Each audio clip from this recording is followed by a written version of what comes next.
Hai, assalamualaikum warahmatullahi wabarakatuh. Kembali lagi dengan channel Media Belajar Indonesia. Kali ini kita bakal bahas lanjutan dari kisi-kisi SKB Guru mengenai ringkasan pedagogik. Kali ini materinya adalah media pembelajaran dan materi pembelajaran, penentuan kenaikan kelas dan kelulusan, serta penelitian tindakan kelas atau kita kenalnya PTK. Langsung aja, yang pertama media pembelajaran dan materi pembelajaran. Segala alat yang membantu tercapainya tujuan pembelajaran, segala sesuatu yang digunakan untuk penyampaian pesan pembelajaran. Nah, macam-macam media pembelajaran itu yang pertama ada media teks. Media ini berupa karakter huruf, bilangan yang disajikan dalam buku, papan tulis, dan sebagainya.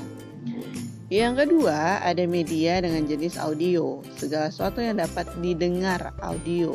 Didengar misalnya suara seseorang, musik, mesin, dan suara lainnya. Yang ketiga, media visual. Kalau visual berarti apa yang bisa dilihat, terdiri dari bagan, gambar, diagram yang disajikan dalam buku atau papan tulis. Media bergerak, media yang berupa gambar bergerak misalnya seperti video film atau juga seperti video animasi. Yang kelima, media manipulatif.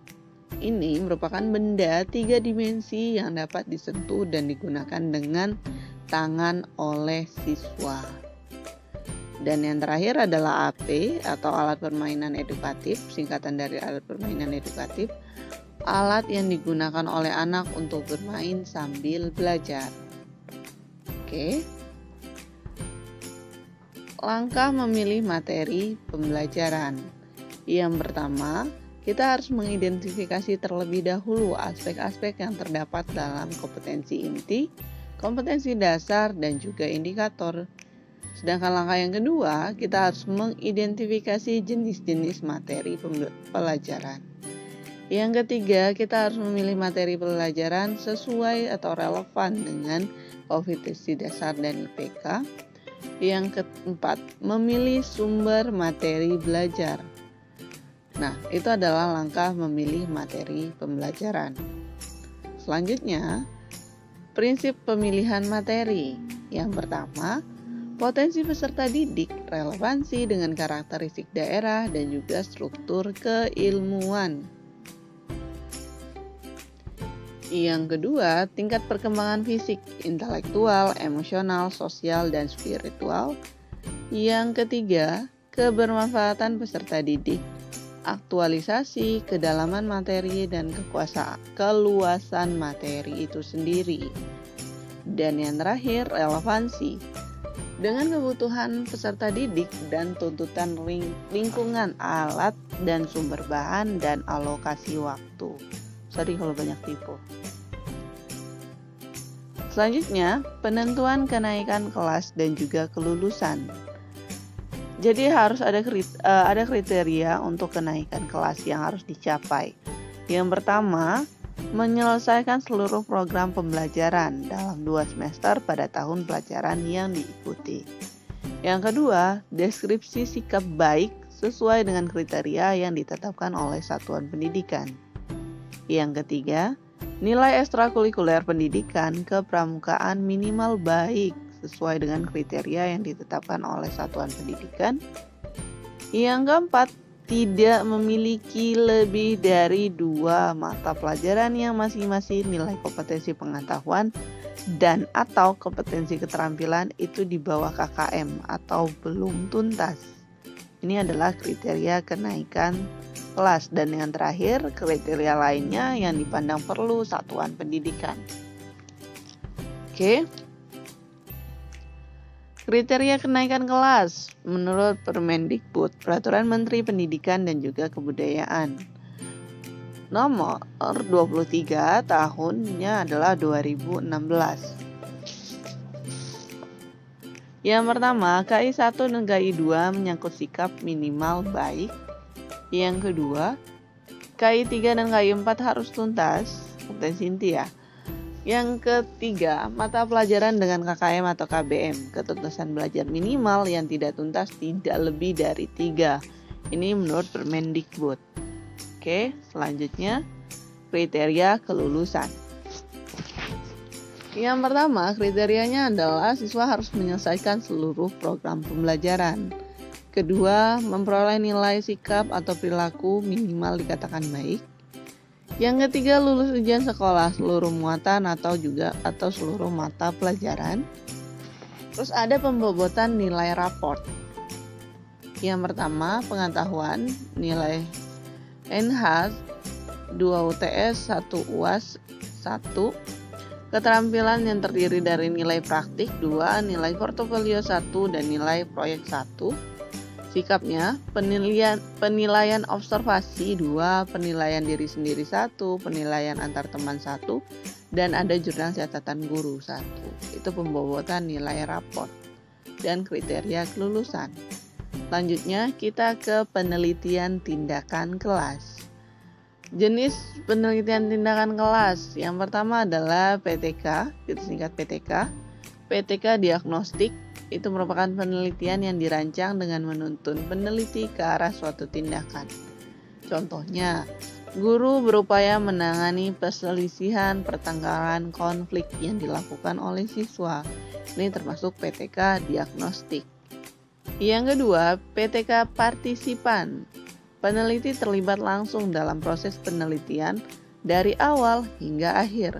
Contohnya, guru menyusun laporan dari awal perencanaan, terlibat, memantau, mencatat, mengumpulkan data, menganalisa, dan juga membuat laporan. Dan yang ketiga, PTK empiris, yaitu merencanakan, mencatat pelaksanaan, dan mengevaluasi pelaksanaan dari luar arena kelas. Contohnya, kolaborasi antar guru. Dan yang keempat, PTK eksperimental, yaitu peneliti menerapkan berbagai macam pendekatan, model, metode, atau juga strategi pembelajaran secara efektif dan efisien dalam proses pembelajaran. Itu PTK. Taksonomi Bloom, ranah kognitif.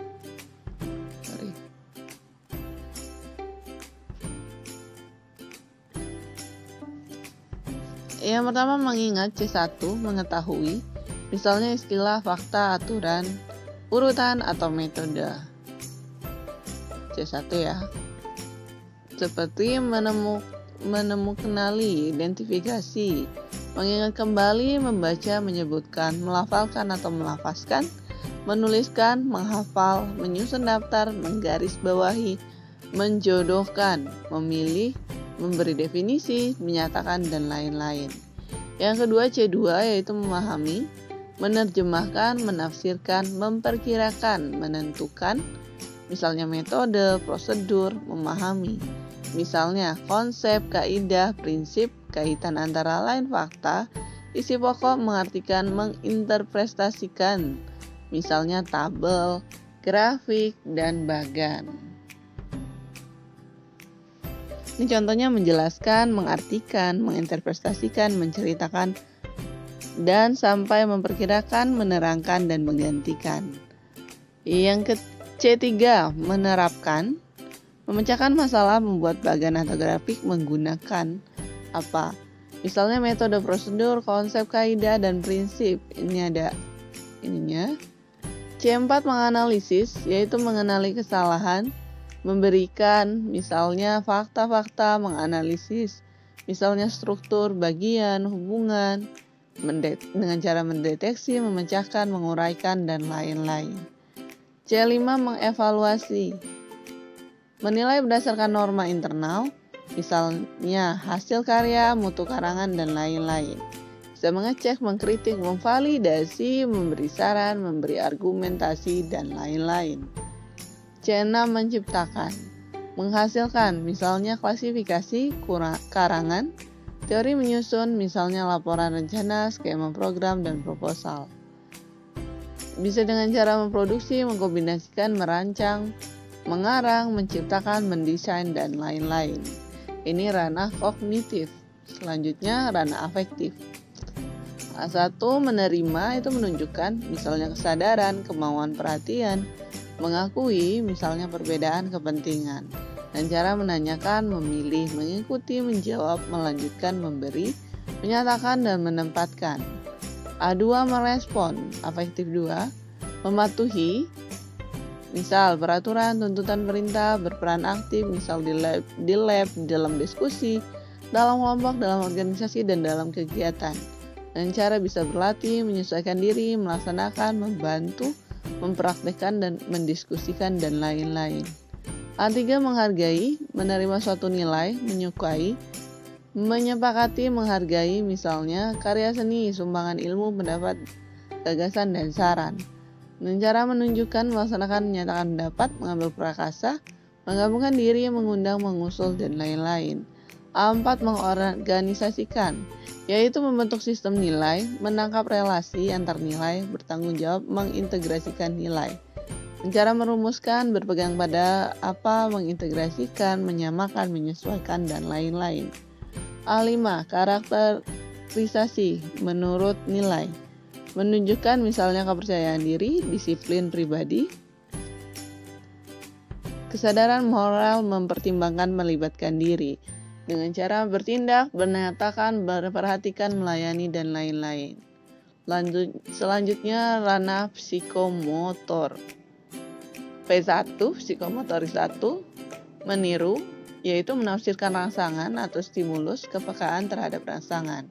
Misalnya nyalin, mengikuti, mereplikasi, replikat ya, mengulangi, mematuhi, mempersiapkan, menirukan, dan lain-lain. P2 psikomotorik 2 manipulasi, yaitu menyiapkan diri secara fisik. Dan cara membuat kembali, membangun, melakukan, melaksanakan, menanggapi, menerapkan, dan lain-lain. P3 merupakan presesi, yaitu berkonsentrasi untuk menghasilkan ketepatan. Bisa dengan cara menunjukkan, melengkapi, menunjukkan, menyempurnakan, mengkalibrasi, dan lain-lain. P4 adalah artikulasi, yaitu mengkaitkan berbagai keterampilan, bekerja berdasarkan pola. Bisa dengan cara menggabungkan, koordinat, mengembangkan, merumuskan, membongkar, dan lain-lain. P5 yaitu naturalisasi, menghasilkan karya cipta, melakukan sesuatu dengan ketepatan tinggi.